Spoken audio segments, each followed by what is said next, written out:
जरा एक ऐसी दुनिया के बारे में सोचिए जो हजारों साल तक वजूद में रही और फिर बस गुम हो गई, पूरी तरह से जैसे कभी थी ही नहीं। चलिए आज हम उसी खोई हुई दुनिया की कहानी में उतरते हैं, सिंधु घाटी की रहस्यमयी सभ्यता। ये कोई मनगढ़ंत सवाल नहीं है। क्या हो अगर आज से करीब 5000 साल पहले एक ऐसी सभ्यता हो जिसके शहर हमारे आज के शहरों को टक्कर दे सके, और फिर वो इतिहास से ऐसे मिट जाएं कि किसी को याद तक ना रहे। यही है सिंधु घाटी सभ्यता की सच्ची कहानी। तो हमारी कहानी की शुरुआत इसके अंत से नहीं, बल्कि इसकी दोबारा खोज से होती है।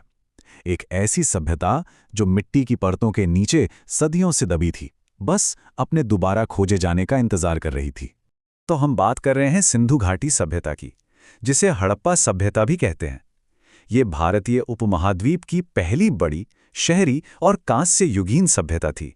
मतलब ये सिर्फ कुछ गांवों का झुंड नहीं था, बल्कि एक बहुत ही ऑर्गेनाइज समाज था। अब जरा इस टाइमलाइन पर गौर कीजिए। ये सभ्यता लगभग 2000 सालों तक चली। ये उस समय की मिस्र और मेसोपोटामिया की महान सभ्यताओं के बराबर खड़ी थी। और हमें इसके बारे में पता कब चला? सिर्फ 100 साल पहले। हजारों साल का इतिहास जो बस एक सदी पहले ही हमारे सामने आया। हाँ, वो साल था 1921, जब आर्कियोलॉजिस्ट दयाराम साहनी ने हड़प्पा के टीलों की खुदाई शुरू की। और बस उस एक खुदाई ने भारतीय इतिहास की किताब को कई हजार साल और पुराना कर दिया। एक पूरी की पूरी भूली बिसरी दुनिया के दरवाजे जो खुल गए थे।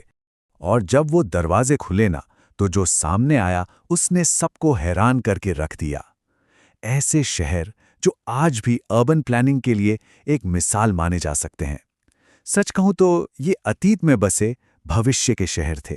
इन शहरों की सबसे बड़ी, सबसे हैरान करने वाली बात थी इनकी प्लानिंग। ऐसा लगता है जैसे किसी आर्किटेक्ट ने पहले पूरे शहर का नक्शा बनाया और फिर उसे जमीन पर उतारा हो। कुछ भी उल्टा सीधा नहीं, सब कुछ बिल्कुल योजना के साथ।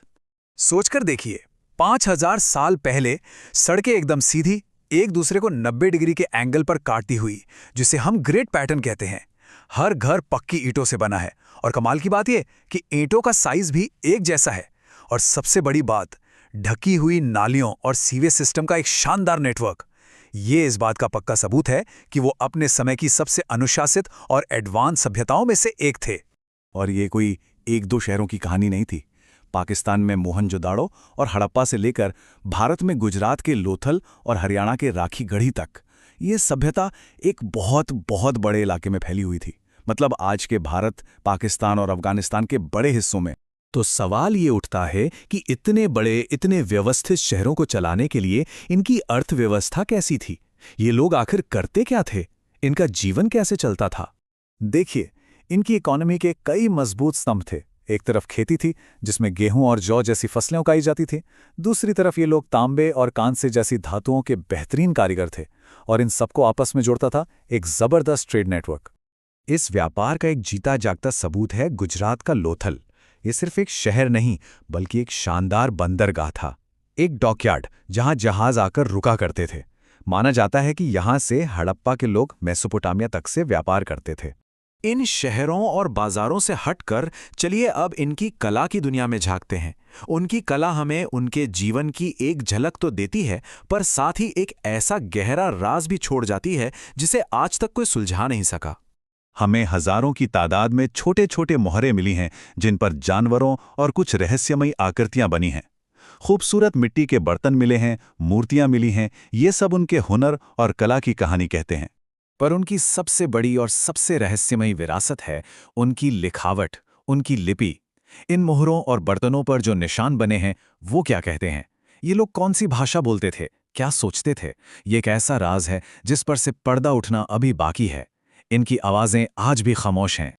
और यही खामोशी हमें ले आती है इस कहानी के सबसे बड़े सवाल पर। इतनी महान सभ्यता का आखिर हुआ क्या? इतने एडवांस शहर वीरान क्यों हो गए? लगभग 1900 ईसा पूर्व के आसपास कुछ बदलना शुरू हुआ। ये चमकते दमकते शहर धीरे धीरे खाली होने लगे। व्यापार रुक गया और एक महान सभ्यता गुमनामी के अंधेरे में खोने लगी। किसी बड़ी लड़ाई या हमले का कोई ठोस सबूत नहीं मिलता। तो फिर हुआ क्या? एक्सपर्ट्स हमारे सामने दो बड़ी थियरीज रखते हैं। पहली वजह, क्लाइमेट चेंज।